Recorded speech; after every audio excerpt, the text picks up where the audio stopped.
The morning sun streaked through the airport windows as FBI Director Thomas Wright rubbed his tired eyes. After a grueling red-eye flight from Washington, D.C., his body ached for rest, but duty called. As the first black FBI director in the Bureau's history, he had grown accustomed to the weight of responsibility that came with the position. Today was different, though.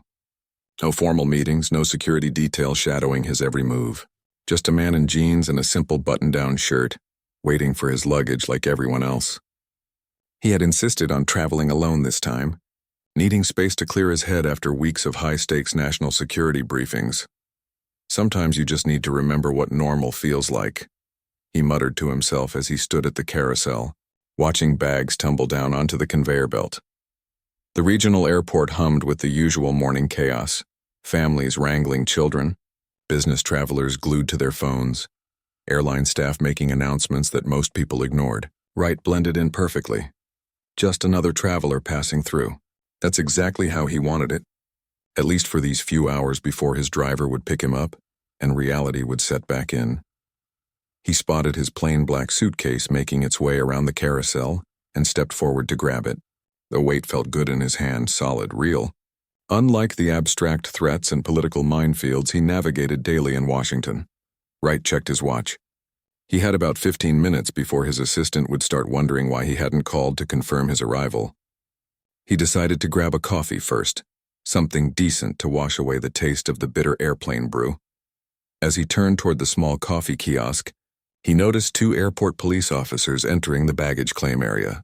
They moved with purpose, scanning faces, clearly looking for someone. Wright thought nothing of it, probably just routine security or maybe waiting for a person of interest on an incoming flight. The taller officer, a man with a buzz cut and sunglasses hanging from his shirt pocket, suddenly locked eyes with Wright and nudged his partner. They changed direction, heading straight for him. Wright felt a familiar prickle at the back of his neck. 25 years in law enforcement had taught him to read body language, and these officers were approaching him with the unmistakable posture of men who believed they'd found their target. "Excuse me, sir," the taller officer called out, one hand resting casually on his holster. "Mind if we have a word?" Wright set down his suitcase and turned to face them fully. He'd been in law enforcement long enough to know how to handle this situation. "Of course, officers. How can I help you?" The second officer, shorter with a weathered face that suggested years on the job, positioned himself slightly to Wright's left. It was a standard tactic to control a subject's movement, something Wright himself had taught at Quantico early in his career. "We've got reports of a suspicious individual matching your description," the taller officer said, his tone clipped and professional but with an edge that didn't sit right with Wright. "Is that so?" Wright asked, keeping his voice even. "What exactly was this individual reported to be doing?" The officers exchanged a quick glance. "We received information about a male traveling alone, possibly carrying contraband," the shorter one replied. Wright almost laughed at the vagueness of it. "That could describe half the people in this airport. I'm just picking up my luggage after a flight from D.C. "You flew in from Washington?" The taller officer's eyebrows raised slightly. "Business or pleasure?" "Business," Wright replied simply, deciding not to reveal his identity just yet. Years of experience had taught him that sometimes it was better to observe how situations unfolded naturally. "Mind showing us some ID, sir?" the shorter officer asked, though it wasn't really a question. "Not at all." Wright reached slowly for his wallet, careful to keep his movements deliberate and visible. He pulled out his driver's license and handed it over. The officer studied it for a moment, then passed it to his partner. "Thomas Wright," he read aloud. "This doesn't match the name we were given." Wright felt his patience beginning to thin. "And what name were you given, officer?" The taller officer ignored the question. "What's in the suitcase, Mr. Wright?" "Clothes, toiletries, work documents." Wright gestured toward it.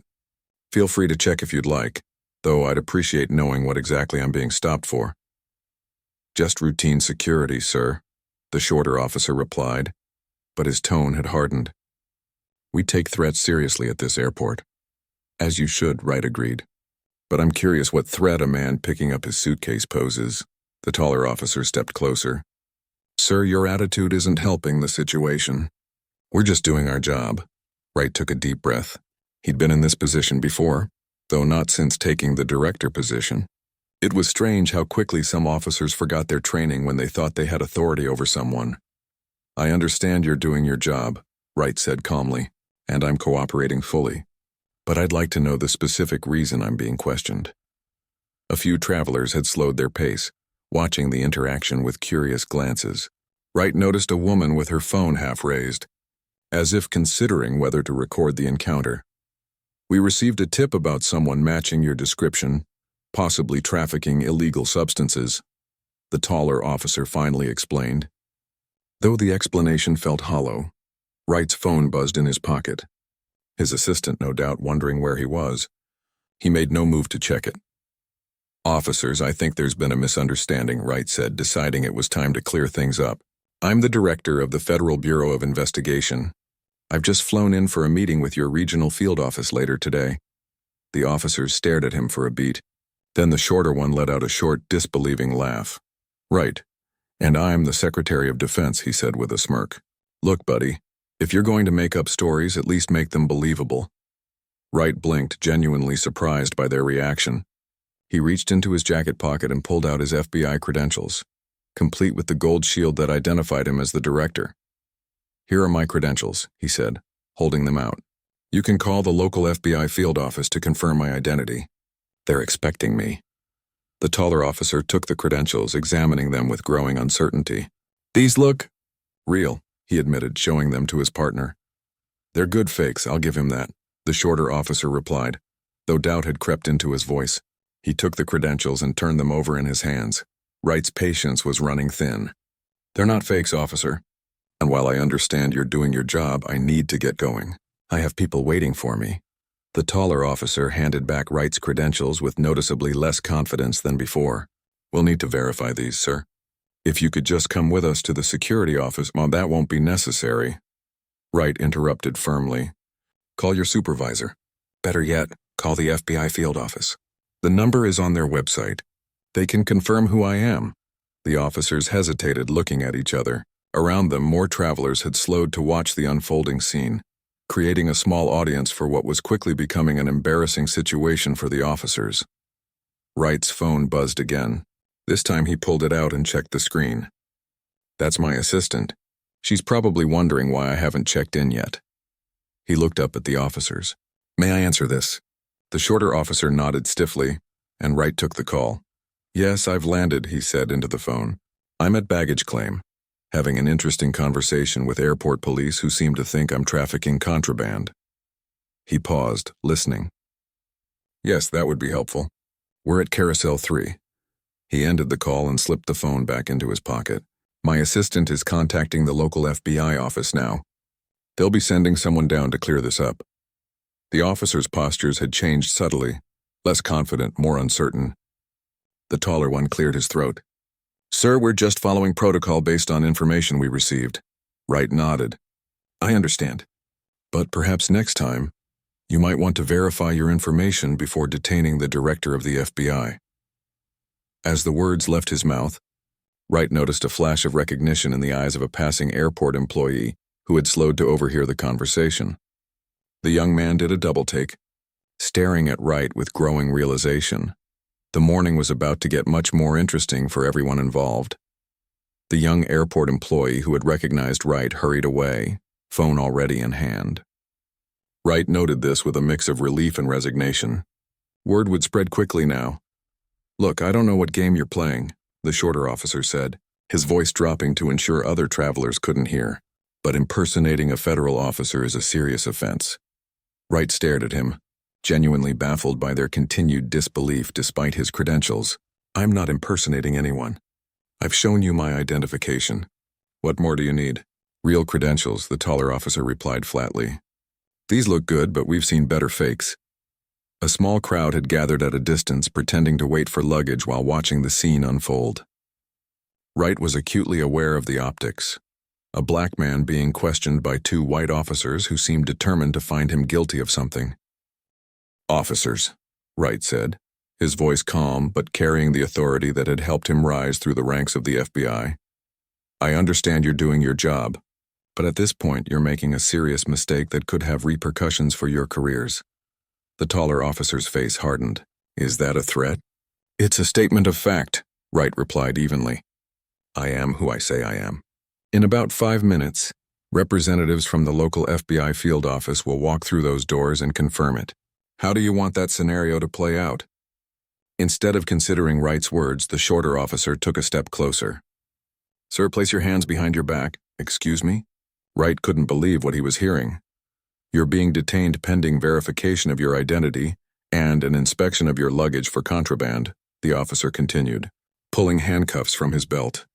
Turn around, please. Wright felt a surge of anger but kept his expression neutral. 25 years in law enforcement had taught him that showing emotion in these situations never helped. On what grounds? Suspicious behavior, possible impersonation of a federal officer, and potential possession of contraband, the taller officer recited, as if reading from a manual. This is completely unnecessary, Wright said, keeping his voice level. My identity will be confirmed in minutes. Hands behind your back, sir, the shorter officer repeated, more forcefully this time. Don't make this harder than it needs to be. Wright weighed his options. He could continue to resist, citing his rights and position, but that would only escalate the situation. The smarter play was to comply for now, knowing vindication was moments away. Fine, he said, slowly turning and placing his hands behind his back. But I want your names and badge numbers. Officer Peterson, badge 4872, the shorter one said as he clicked the handcuffs around Wright's wrists, tightening them more than necessary. Officer Randall, badge 5136, the taller one added, picking up Wright's suitcase. We'll need to search this. Wright nodded stiffly. Go ahead. But I want it opened in front of me. Officer Peterson snorted. You're not exactly in a position to be making demands. A middle-aged woman who had been watching stepped forward. Excuse me, officers? Is everything okay here? This gentleman doesn't seem to be causing any trouble. Ma'am, please step back, Officer Randall ordered. This is police business. I'm just concerned, she persisted. It seems like... Step back now, Peterson snapped, his hand moving to his holster in a subtle but clear warning. The woman retreated, but not before giving Wright a sympathetic look. She pulled out her phone and began typing rapidly. Let's go, Peterson said, gripping Wright's arm and steering him toward a side door marked Airport Security. As they walked, Wright noticed more people watching, some with phones raised. In the age of social media, he knew this incident would be online within minutes. Part of him wanted to stop and announce his identity to the crowd, but years of training kept him from creating a scene. There was a procedure for everything, even this absurd situation. You're making a career-ending mistake, Wright said quietly as they approached the door. Save it, Randall replied, but Wright caught the flicker of uncertainty in his eyes. They led Wright through the door into a sterile hallway lined with offices. A sign pointed to airport police at the end of the corridor. As they walked, Wright noticed Randall eyeing the credentials he still held. Those really do look authentic, Randall muttered, almost to himself. Because they are, Wright replied. They reached a small room with a metal table bolted to the floor and 3 chairs. A one-way mirror dominated one wall. It looked like every interrogation room Wright had seen throughout his career, just smaller and less intimidating. Sit, Peterson ordered, pushing Wright toward a chair. The handcuffs are unnecessary, Wright said. I'm cooperating fully. They stay on until we verify who you are, Peterson insisted. Randall placed Wright's suitcase on the table and unzipped it. He began methodically removing items and placing them on the table. Neatly folded shirts, a toiletry bag, a leather portfolio stamped with the FBI seal. Peterson picked up the portfolio and opened it, revealing official FBI letterhead documents. His expression changed as he scanned the top page. These are internal FBI memos, he said slowly, addressed to Director Wright. As I've been telling you, Wright said, his patience wearing thin. Randall pulled out a tablet from Wright's suitcase and turned it on. The FBI logo appeared on the lock screen. This could all be elaborate, Peterson said, but his voice lacked conviction now. The door to the interrogation room burst open, and a harried-looking man in a suit stepped in. What the hell is going on in here? And you are? Peterson asked, turning to face the newcomer. Captain Rodriguez, airport security chief, the man replied, flashing his ID. Why is this man in handcuffs? Suspected impersonation of a federal officer and possible contraband, Randall explained. Standard procedure, Rodriguez looked at Wright and his face drained of color. "Oh my God, you're Director Wright." "Yes," Wright said simply. Rodriguez turned to the officers, his expression a mix of disbelief and horror. "Do you have any idea who this man is?" "He's the director of the FBI, the actual director." Peterson and Randall exchanged glances. "He claims to be, but we haven't verified." "I met him at the law enforcement conference in D.C. last month," Rodriguez interrupted. "Remove those handcuffs immediately." Peterson hesitated for a moment, then moved to unlock the handcuffs. Wright rubbed his wrists as they came off, noting the red marks where they had been too tight. "Director Wright, I cannot begin to apologize enough for this," Rodriguez said, his voice shaking slightly. "These officers were completely out of line." "They were doing their job," Wright replied, his tone neutral, though perhaps with excessive zeal and insufficient verification. The door opened again, and a tall woman with short gray hair strode in, flanked by two men in dark suits. Wright recognized her immediately. Special Agent Carol Chen, head of the local FBI field office. "Director Wright," she said, her expression a carefully controlled mask of professionalism that didn't quite hide her shock at finding the FBI director in a small airport interrogation room. "We've been looking for you." "Agent Chen," Wright greeted her. "I'm afraid I've been delayed by a misunderstanding." Chen's eyes flicked to the airport officers who seemed to be trying to become invisible against the wall. "A misunderstanding," she repeated flatly. "These officers detained me on suspicion of impersonating a federal officer and possessing contraband," Wright explained. "Despite seeing my credentials," Chen's expression hardened. "I see." Rodriguez stepped forward. "Agent Chen, I can assure you this incident will be thoroughly investigated. These officers will face disciplinary action." "I should hope so," Chen replied coldly. Wright stood up and straightened his jacket. "My suitcase, please," he said to Randall, who hastily began returning items to the bag. "Director," Chen said, lowering her voice. "The press office has already received calls. Someone posted a video of your detention on social media. It's getting traction." Wright sighed. "Of course it was. We'll deal with it." Peterson cleared his throat. "Sir, we didn't." Wright turned to face the officers. Both men looked pale now, the reality of what they'd done sinking in. "You detained the director of the FBI on flimsy grounds, refused to verify my identity properly, and used excessive force when none was warranted. We were told to look for someone matching your description," Randall said weakly. "What description exactly?" Wright asked, his voice dangerously quiet. The officers exchanged uncomfortable glances but said nothing. "I thought so," Wright said. He turned to Chen. "I'd like to see the security footage of this incident, please." "Already requested," Chen replied. One of her agents handed her a tablet, which she passed to Wright. "And here are the initial media reports." Wright scanned the screen, seeing headlines already forming. "FBI director detained at airport. Racial profiling. FBI chief handcuffed by local police." "Director," Rodriguez said hesitantly, "what can we do to make this right?" Wright looked at the security chief, then at the two officers who had derailed his quiet morning. They stood rigidly against the wall, their careers flashing before their eyes. In their faces he saw something he rarely witnessed in law enforcement, the dawning realization that they had made a terrible mistake based on assumptions they couldn't defend. "That," Wright said quietly, "is a very good question." The small interrogation room had become uncomfortably crowded. Director Wright stood with quiet dignity, while Agent Chen and her team huddled near the door, speaking in hushed tones. Captain Rodriguez was on his phone, his face growing more ashen with each passing minute. Officers Peterson and Randall remained against the wall, looking like men awaiting execution.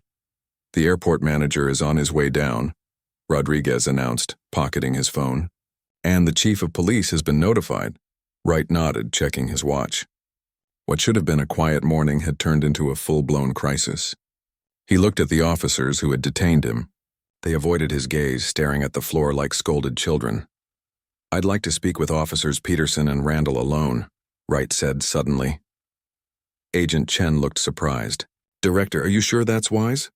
"Yes," Wright replied simply. The room emptied quickly, leaving Wright with the two officers who had handcuffed the FBI director based on what was increasingly looking like racial profiling.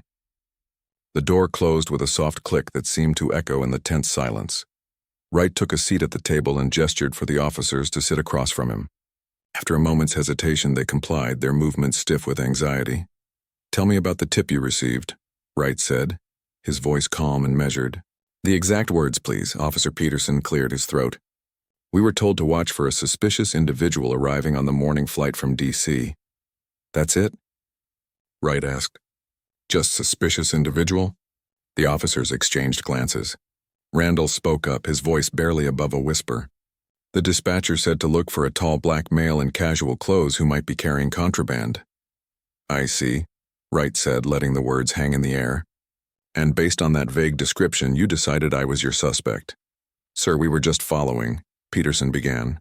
"Protocol," Wright finished for him. "Yes, you mentioned that. Let me ask you something. How many tall black men in casual clothes do you think were on that flight from D.C.? Neither officer answered. "The flight had 214 passengers," Wright continued. "I counted at least 7 men who matched that description." "Did you question all of them?" "No, sir," Randall admitted. "Why me, then?" The uncomfortable silence that followed told Wright everything he needed to know. He leaned forward, resting his forearms on the table. "I've been in law enforcement for 25 years, he said quietly. "I understand split-second decisions. I understand acting on instinct. What I don't understand is refusing to accept clear evidence of identity, escalating a situation unnecessarily, and using excessive force when none is called for." Peterson's face flushed. "Sir, with all due respect, we didn't use excessive—" "The handcuffs were too tight," Wright interrupted, showing the red marks on his wrists. "I wasn't resisting. There was no need for that." Another silence fell over the room. Outside, they could hear voices gathering, the word spreading throughout the airport about what had happened. "Do you know what's happening right now?" Wright asked, gesturing toward the door. "That video of you detaining me is going viral. News vans are probably already setting up outside. By noon, your faces will be on every major network in the country." The officers paled at this reality check. "Your careers in law enforcement are hanging by a thread," Wright continued. "Not because you made a mistake, but because you let something cloud your judgment, even when presented with clear evidence that contradicted your assumptions."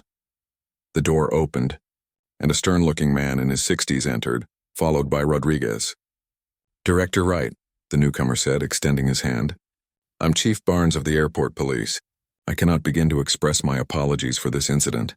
Wright shook his hand. "Thank you for coming, Chief. I was just having a conversation with your officers." Barnes shot a withering look at Peterson and Randall. "These two will be placed on immediate administrative leave pending a full investigation." "I'd like to finish our conversation first, if you don't mind," Wright said. Barnes hesitated, then nodded. "Of course. I'll be right outside." After Barnes and Rodriguez left, Wright turned back to the officers. "As I was saying, your careers are in jeopardy. Not because you approached me. That was your job based on the information you had, flawed as it was. But because when I presented you with clear identification, you chose to ignore it. We've seen fake credentials before," Peterson said weakly. "You've seen FBI director credentials before?" Wright asked, raising an eyebrow. Peterson looked down. "No, sir." "A simple phone call to verify would have prevented all of this," Wright pointed out. "Instead, you escalated the situation and now we're here." The reality of their situation seemed to finally hit Randall. "Are you going to press charges?" he asked, his voice barely audible. Wright studied him for a moment. "That depends on what happens next." Before either officer could respond, the door burst open again. A woman in a smart business suit rushed in, followed by a young man carrying a briefcase. "Director Wright?" she exclaimed. "Thank goodness you're all right." "Lisa," Wright greeted his assistant with a nod. "I see you found me." "The whole world has found you, sir," she replied, handing him her tablet. "It's everywhere." Wright looked at the screen. The video had indeed gone viral, showing him being led away in handcuffs. FBI director detained was trending along with your racial profiling and your airport arrest. "Wonderful," Wright muttered. Chief Barnes re-entered, looking even more distressed. "Director, there's a situation developing outside. A crowd has gathered in the terminal, including several reporters. They're demanding a statement." Wright sighed. So much for his quiet morning. "I'll address them shortly." "Sir," Lisa said hesitantly, "the Attorney General is on the line." And the White House has called twice. The officers' faces, already pale, now looked ghostly. The magnitude of their mistake was becoming clearer by the second. "I need a moment," Wright said, standing up. Everyone except the two officers filed out of the room, leaving them alone with the FBI director once more. Wright looked at them thoughtfully. "Do you know why I became an FBI agent?" he asked. They shook their heads. "I grew up in a neighborhood where we didn't trust law enforcement," Wright said. "With good reason, often enough. I joined because I believed the system could be better. That good people inside it could make a difference." He paused, letting his words sink in. "I still believe that," he continued. "But moments like this make it hard." "Do you understand why?" Peterson nodded slowly. "Because we proved everyone's worst fears right." "Exactly," Wright said. "When law enforcement acts based on bias rather than facts, we destroy trust. And without trust, we cannot do our jobs." Randall looked up, his eyes wet. "Sir, we never meant—" "Intentions matter less than actions," Wright interrupted gently, "and the consequences of those actions." A knock at the door signaled that time was up. Wright straightened his jacket and prepared to face the media circus that awaited. "What happens now is up to you," he told the officers. "I'll be making a statement shortly. What I say will depend largely on what I see in your faces right now." Peterson stood up suddenly. "Sir, I know we don't deserve any consideration, but please don't destroy the department over our mistake. There are good officers here who don't deserve to be tarred with the same brush." Wright studied him. "That's your concern? The department's reputation?" "No, sir," Peterson replied, his voice breaking. "It's the public trust. If people lose faith in all of us because of what we did—" Wright nodded slowly. "Now you're beginning to understand the weight of the badge." Another knock, more insistent this time. Wright moved toward the door, then paused. "I expect to see you both outside when I make my statement," he said. "The public deserves to see accountability in action." "Yes, sir," they replied in unison. Wright opened the door to find a corridor packed with officials. Agent Chen stood at the front, her team creating a protective formation around her. "We're ready when you are, Director," she said. "Let's get this over with," Wright replied. They moved as a group through the service corridors of the airport, emerging finally into the main terminal. A sea of faces turned toward them, phones raised to capture the moment. At the front of the crowd stood a line of reporters, microphones extended like weapons. Airport security had created a small cleared area. Someone had placed a podium there complete with microphones. Wright approached it with the calm dignity that had defined his career, aware that this moment would become part of his legacy. Behind him, Peterson and Randall followed, their faces masks of shame and regret. They stood slightly apart from the FBI agents and airport officials, visibly isolated by their actions. As Wright reached the podium, a hush fell over the crowd. Cameras flashed, phones recorded. The world waited to hear what the wrongfully detained FBI director would say. Wright surveyed the crowd, taking in the anger, curiosity, and expectation on their faces. Then he looked back at the two officers who had changed the course of his quiet morning, and possibly their own lives, with a single poor decision. The path forward wasn't clear. Justice demanded accountability. Leadership required wisdom. The moment called for both. Wright adjusted the microphone and looked out at the sea of faces. Camera flashes popped like lightning. Reporters leaned forward, recorders extended. The terminal had fallen eerily quiet, hundreds of travelers pausing their journeys to witness this moment. "Good morning," Wright began, his voice steady and measured. "I'm Thomas Wright, Director of the Federal Bureau of Investigation.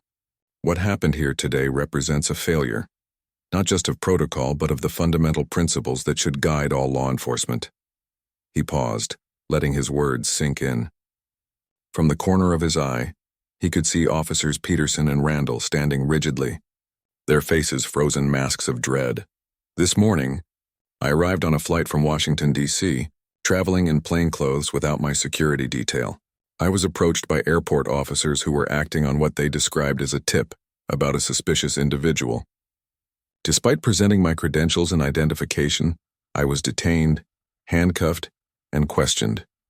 Murmurs rippled through the crowd. Someone shouted, "It's because you're black." Wright held up a hand for silence. "I won't speculate on motivations," he continued. "What I will say is this. When law enforcement acts without proper verification, when assumptions overrule evidence, when force is applied unnecessarily, we all lose. The public loses faith in institutions meant to protect them. Officers lose the trust essential to do their jobs effectively, and our system of justice suffers a wound that takes time to heal. Wright turned slightly, gesturing toward Peterson and Randall. These officers made a serious error in judgment today. They know that. Everyone here knows that. The two officers seemed to shrink under the collective gaze of the crowd. Peterson's face had gone from pale to ashen. Randall was visibly trembling. What happens next matters, Wright continued, turning back to the audience. It matters to me, to these officers, to everyone wearing a badge, and to every citizen who expects fair treatment under the law. He paused again, scanning the crowd. The tension was palpable, a physical presence in the air. I've spoken briefly with these officers. They understand the gravity of their actions. They recognize that what happened today reflects a broader issue in law enforcement that we must address head-on. A reporter shouted, "Will you press charges?" Another called out, "Are you demanding they be fired?" Wright waited for the questions to subside. What I'm demanding is accountability. Real accountability. Not just words, not just administrative leave, but meaningful change. Chief Barnes stepped forward, ready to take the microphone, but Wright shook his head slightly. This was his moment to shape. I've asked Chief Barnes to implement a comprehensive review of training procedures, particularly regarding verification protocols and implicit bias. I've offered the FBI's assistance in this process. Wright's voice remained calm but carried throughout the terminal. Additionally, I believe Officers Peterson and Randall have something they would like to say. A collective intake of breath swept through the crowd as Wright stepped back from the podium. He turned toward the officers, his expression giving them no choice but to step forward. Peterson moved first, approaching the microphone with the reluctance of a man walking to the gallows. Randall followed a half-step behind. They looked out at the hostile crowd, then back at Wright, who nodded encouragingly. Peterson leaned toward the microphone. His voice cracked. He cleared his throat and tried again. I'm Officer James Peterson. What happened today was inexcusable. We failed to follow proper procedure. We failed to respect Director Wright's identification and authority. We failed to uphold the standards of our profession. He stepped back, unable to continue. Randall took his place, visibly sweating under the harsh lights. I'm Officer Daniel Randall, he said, his voice barely audible until someone adjusted the microphone. There's no excuse for what we did. We made assumptions we shouldn't have made. We escalated a situation that didn't need escalating, and we betrayed the trust placed in us as officers. A tense silence followed. The crowd seemed to be waiting for more, perhaps a resignation, perhaps tears. But both officers had run out of words. Wright stepped forward again. Thank you, officers. What happened next stunned everyone in the terminal. As Wright approached the microphone again, Officer Peterson suddenly dropped to one knee in front of him. Randall, after a moment's hesitation, did the same. Director Wright, Peterson said, his voice breaking, we can't undo what we did. But I'm asking, for the chance to make it right. The gesture was as unexpected as it was dramatic. Cameras clicked frantically. Reporters gasped. This was no longer just a story about racial profiling. It had become a moment of public contrition rarely seen in law enforcement. Wright looked down at the kneeling officers, genuine surprise crossing his face. This hadn't been part of his plan. He glanced at Agent Chen, who looked equally taken aback. Stand up, Wright said quietly to the officers. Please. They rose slowly, eyes downcast. Wright turned back to the microphone. What you just witnessed was not rehearsed or requested, he told the crowd. I believe it represents genuine remorse. But remorse alone isn't enough. Actions have consequences. He paused, weighing his next words carefully. The entire room held its breath. I will not be pressing charges against these officers, Wright announced finally. A wave of reaction swept through the crowd, relief from some, disappointment from others. Not because what they did wasn't wrong, Wright continued, his voice rising slightly to quiet the murmurs, but because I believe there's more value in transformation than in punishment. These officers made a terrible mistake today. The question is, what will we all learn from it? Chief Barnes stepped forward again, and this time Wright allowed him to approach the microphone. "Effective immediately," Barnes announced. "Officers Peterson and Randall are suspended without pay pending a full investigation. Additionally, our entire department will undergo mandatory retraining on verification protocols and implicit bias recognition." Barnes turned to Wright. "Director, on behalf of our entire department, I offer our deepest apologies. What happened today was unacceptable, and we are committed to ensuring it never happens again." Wright nodded his acknowledgement, then returned to the microphone for a final statement. "Today could have ended very differently," he said. "For every incident like this that happens to someone with a title and resources, there are countless others that happen to ordinary citizens who don't have the benefit of FBI agents coming to their aid. Those incidents rarely make headlines. Those citizens rarely receive public apologies." The crowd had grown completely silent, hanging on his every word. "As the director of the FBI, I have a platform and a responsibility. I intend to use both to address the systemic issues that led to today's incident. I'll be working directly with law enforcement agencies across the country to improve training, accountability, and community relations." Wright looked directly into the main camera. "What happened to me today was wrong. But if it leads to meaningful change, then perhaps some good can come from it." With that, he stepped back from the podium.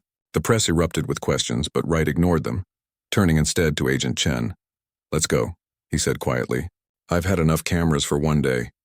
As they moved through the crowd, Wright felt a hand on his arm. He turned to find Officer Peterson standing there, his face streaked with tears. "Director," Peterson said, his voice barely audible above the noise of the terminal. "Thank you. I don't deserve your mercy." Wright studied him for a moment. "This isn't mercy, Officer Peterson. It's an investment. Don't waste it." Peterson nodded, unable to speak further. Wright continued through the terminal, flanked by FBI agents. As they walked, travelers and airport staff stepped back respectfully, some nodding in acknowledgement, others watching in silence. The crowd parted like water, creating a path for the FBI director who had turned a humiliating detention into a powerful moment of accountability. Outside, a line of black SUVs waited. As Wright approached, his assistant hurried to his side. "The president is waiting to speak with you," she said quietly. "And your wife has called 3 times. Wright nodded, suddenly feeling the weight of the morning. What should have been a routine trip had become national news. The quiet day he had planned was now filled with damage control, policy discussions, and difficult conversations. But as he climbed into the lead vehicle, Wright felt a strange sense of purpose. Perhaps this was why he had decided to travel alone today. Perhaps this was exactly where he needed to be. "Where to, sir?" the driver asked. Wright looked back at the airport terminal, where reporters were still clustered around the kneeling officers, capturing a moment that would dominate news cycles for days to come. "The field office," he replied. "We have work to do." 3 months had passed since the airport incident. The summer heat had given way to early autumn crispness, and the media frenzy had mostly subsided. What remained was the hard work of real change, the unglamorous, day-to-day effort that rarely made headlines. Director Wright stood at the back of a training room in the airport police headquarters, arms crossed, watching Officers Peterson and Randall address a group of 30 law enforcement officers from across the region. The room was arranged in a semicircle, creating an intimate atmosphere despite its size. "I've replayed that morning in my head 1,000 times, Peterson was saying, his voice steadier than it had been during his public apology, but still carrying the weight of that day. "I keep thinking about all the points where I could have made a different choice. Where I should have made a different choice." The officers in the audience watched intently. Some took notes. Others simply listened, their expressions thoughtful. "The tip we received was vague," Randall added. "A tall black man in casual clothes who might be carrying contraband. Do you know how many people fit that description? Hundreds, maybe thousands, pass through that airport every day." "But we zeroed in on Director Wright," Peterson continued. "We need to be honest about why." A hand went up in the audience. "You were acting on information provided by dispatch," said a female officer. "How were you supposed to know it wasn't legitimate?" "The information itself wasn't necessarily the problem," Peterson replied. "It was how we interpreted and acted on it. When Director Wright showed us his credentials, we dismissed them. We were so locked into our initial assessment that we ignored clear evidence that contradicted it. Wright nodded slightly from his position at the back of the room. This was the heart of the issue, not just for these officers, but for law enforcement as a whole. The ability to reassess situations based on new information was critical, yet too often overlooked in training. We've developed a checklist, Randall said, gesturing to the screen behind him where a simple flowchart was displayed. It's not perfect, but it's a tool to help break the cycle of confirmation bias. Each step forces you to question your assumptions and consider alternatives. The officers studied the chart. One raised his hand. This looks good on paper, but in the field we don't always have time for a 5-step verification process. That's a fair point, Peterson acknowledged. But ask yourself this, how much time did our mistake cost? Hours of airport disruption? Months of retraining? Damage to public trust that we're still working to repair? A few extra seconds of verification would have prevented all of that. Wright stepped forward now, moving to the front of the room. The officers straightened in their seats, some looking nervous at the FBI director's approach. Officers Peterson and Randall have shared their experience with remarkable candor, Wright said. What they haven't mentioned is that this training program was their idea. This seemed to surprise many in the audience. After the incident, they could have quietly accepted their suspension, kept their heads down, and eventually returned to regular duty, Wright continued. Instead, they approached Chief Barnes with a proposal to develop this training module on verification protocols and bias recognition. They've spent the last 3 months researching, developing, and now implementing this program, without pay, on their own time. Peterson and Randall looked uncomfortable with the praise, but Wright pressed on. This isn't just about one incident or 2 officers. This is about recognizing patterns that affect all of law enforcement and working to address them systematically. Wright turned to face the screen where the verification flowchart was displayed. This tool they've developed is being adopted by police departments across the country. The FBI is incorporating elements of it into our own training protocols. He turned back to the audience. Change doesn't always come from the top down. Sometimes it starts with individuals who have the courage to acknowledge mistakes and the commitment to prevent others from repeating them. A hand went up at the back of the room. Director Wright, with all due respect, isn't this just sensitivity training repackaged? We've all been through those programs before. Wright smiled slightly. Officer Harris, is it? This isn't about sensitivity. It's about accuracy. It's about effectiveness. Every time an officer makes an assumption that isn't based on evidence, the risk of a bad outcome increases. That's not just bad for the public, it's dangerous for officers too. Officer Harris looked skeptical but nodded respectfully. Let me put it this way, Wright continued. If Officers Peterson and Randall had followed this verification protocol the day they encountered me, what would have happened? We would have confirmed your identity immediately, Peterson answered. You would have gone on your way, we would have continued our duties, and none of us would be standing here today. Exactly, Wright said. Effective policing isn't about being sensitive, it's about being accurate. It's about gathering facts before acting. It's about verification. Another officer raised her hand. But what about situations where we don't have time to verify? When immediate action is needed? That's an excellent question, Wright acknowledged. There will always be situations requiring split-second decisions based on limited information. This protocol isn't meant to replace officer discretion or slow response in true emergencies. It's designed for the vast majority of encounters where a few seconds of verification can prevent serious errors.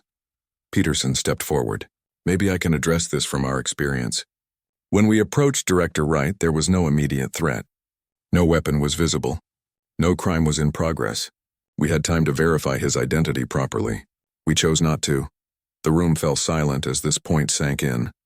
Randall added, We've reviewed hundreds of police encounters as part of developing this training.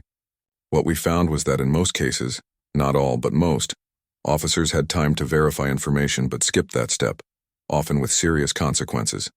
Wright checked his watch. I need to leave for another appointment, but before I go, I want to thank Officers Peterson and Randall for their extraordinary commitment to turning a negative experience into a positive force for change. As Wright gathered his materials, Peterson approached him. Director, there's something we wanted to show you before you leave. He handed Wright a tablet. On the screen was an email from a police department in another state. describing how they had used the verification protocol to prevent a similar incident. They stopped a black businessman at their local airport based on a vague tip, Peterson explained. But the responding officer used our checklist. He verified the man's identity immediately and apologized for the inconvenience. No detention. No escalation. No headlines. Wright nodded, genuinely pleased. This is how change happens. Not through grand gestures or public apologies, but through the quiet implementation of better practices. As Wright prepared to leave, Chief Barnes entered the room. "Director, a moment of your time?" They stepped into the hallway, where Barnes handed Wright an envelope. "The review board's decision on Peterson and Randall," he explained. "They've recommended reinstatement with probation, contingent on completion of this training program rollout." Wright took the envelope but didn't open it. "And your recommendation?" "I support their reinstatement," Barnes said. "They've shown genuine growth and commitment to improvement. The department needs officers who can admit mistakes and work to prevent them." Wright nodded. "I agree. Let them know they have my support as well." As Wright walked toward the exit, he passed a wall where the department had hung framed photos of community outreach events. A new addition caught his eye. A picture of Peterson and Randall speaking to a group of high school students about law enforcement accountability. Outside, Wright's driver held the door open for him. As he settled into the back seat, his phone buzzed with a message from his assistant. "Airport training program funding approved by Congress. National rollout scheduled for January." Wright smiled slightly. 3 months ago, he had been handcuffed and humiliated by 2 officers who had let bias cloud their judgment. Today, those same officers were leading a national training initiative that could prevent thousands of similar incidents. It wasn't a perfect solution. It wouldn't eliminate every instance of bias or mistake in law enforcement, but it was progress. Real, measurable progress born from a painful experience. As the car pulled away from the police headquarters, Wright spotted Peterson and Randall exiting the building, deep in conversation with other officers. They looked different now, more thoughtful, more deliberate in their movements. The swagger that had characterized their approach to Wright at the airport was gone, replaced by something that looked a lot like wisdom. "Where to, sir?" the driver asked. "The airport," Wright replied. "I have a flight to catch." This time he thought the experience would be very different, not just for him but hopefully for everyone involved. And that, after all, was the point of everything they had worked for these past 3 months. The car turned onto the highway, heading toward the airport where it had all begun. Wright opened his briefcase and pulled out the latest draft of the National Training Program based on Peterson and Randall's work. "From Crisis to Change," the cover read. It wasn't a catchy title, but it was accurate. Sometimes, Wright reflected, the worst moments contained the seeds of the best outcomes. The key was having the courage to plant them, the patience to nurture them, and the wisdom to recognize when they finally began to grow.